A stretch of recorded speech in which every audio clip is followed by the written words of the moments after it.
Welcome to the TJ Walker Success Channel. This is the place where I help you become more successful by learning how to boost your communication skills, your competency, and your confidence. So, how do you make sure that every single person is attentive when they're watching you present in an online environment? Well, the simple answer is you can't. There's never going to be a way of getting absolutely every single person to give you attention because it's like the real world. I've seen some of the greatest speakers in the world where 99.9% of the audience is on the edge of their seats. They want more. They're hanging on every word. And there's one person, maybe even on the front row, who is asleep. You could be a great speaker and not connect with everyone. Let's step back for a minute and have a little empathy. Other people have different things going on in their life. There could be someone in your online audience who didn't get any sleep last night. They may have had a crying baby keeping them up all night long. They may have a sick relative who's about to go to the hospital. They may be in a family where someone's about to deliver a baby.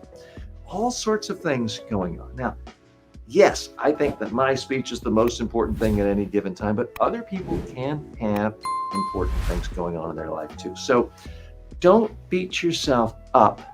Don't think it's the end of the world if one person isn't giving you complete attention. But I also don't want to let you off the hook. Most of the time, when you're presenting online and people are not attentive, it's not because they delivered a baby last night. It's because you were boring. It's because I was boring. That's why people aren't giving us attention. They're thinking, well, I'll kind of halfway listen. TJ says something interesting, and then maybe I'll come back. Meanwhile, let me check my cell phone, my email, my text, the weather for this weekend. They're trying to multitask. Let me give you some techniques to minimize this. You can't guarantee to eliminate it, but you can minimize it. Don't miss a beat on your journey to success. Tap the bell to receive notifications so you get constant updates for your own journey. Step number one, when you are in an online meeting, gently, and I do mean gently, some people have health issues or other issues, ask people in a nice way if they can turn their camera on. I know some of you say, well, we don't do that in our company, or that would be rude. I'm not saying shame people into doing it or demanding or saying, I'm going to get you fired if you don't turn your camera on. But if you ask nicely and just say something like, hey, it'd be great to really be able to look people in the eye and see who's here, and I can see if it looks like you have a question. Would you mind just turning your camera on so I can see you? In my experience, most people will. That one act will increase the odds that people give you their attention because it's human nature.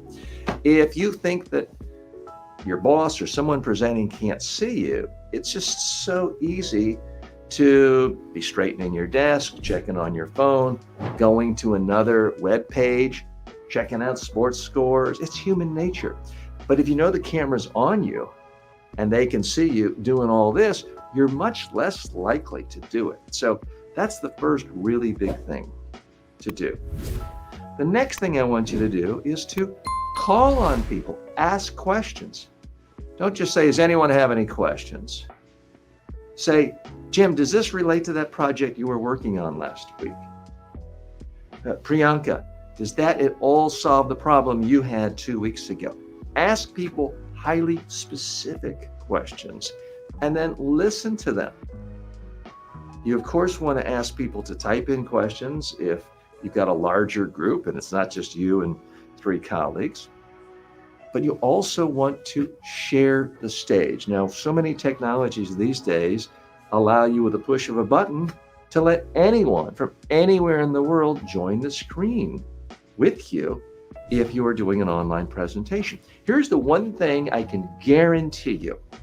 If someone in your audience comes on screen and is talking, you now have 100% of their attention. They are fully engaged because they're thinking, wow, the spotlight's on me, the camera's on me, everyone's hearing me, so they are profoundly engaged at that moment. The other thing is other people out there may be thinking, well, I could go on or I could say something. That gets them engaged. I would urge you from time to time, ask a specific question of someone, not to embarrass them or humiliate them or try to put them on the spot, but ask them a genuine question that you think they would know the answer to, that would be interesting and relevant to the rest of the audience. Toss it out there. Don't just say, does anyone know the answer to? No, ask one person. Because here's the thing, at that moment, that person is going to get an adrenaline rush. They're going to think, I didn't know they were going to call on me. I better pay attention. And if they can't answer, don't try to make them feel bad. You can just say, well, we're going to let Sally have another minute to reflect on that and then go to another place. But now that person you called on is really going to pay attention. But here's the other thing.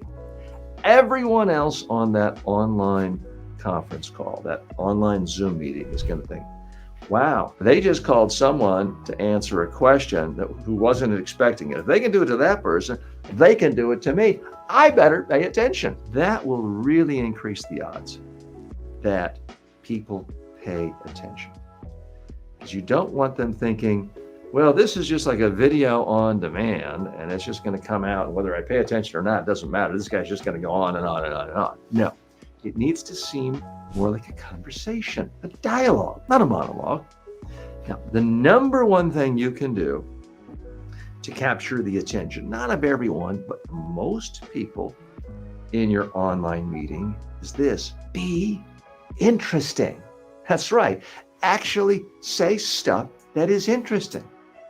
The big problem with online meetings is the same problem with real life meetings. If you stand up and you do a boring data dump, everyone's going to tune out. Now, if it's a face-to-face meeting and you're sitting down across three colleagues, they might be looking at you and appearing to be paying attention, but inside they may be thinking, oh, good God, TJ's so boring. Could he please finish so we can go to lunch? So it just doesn't matter whether it's online or in person if you are delivering boring information or delivering interesting information in a boring manner.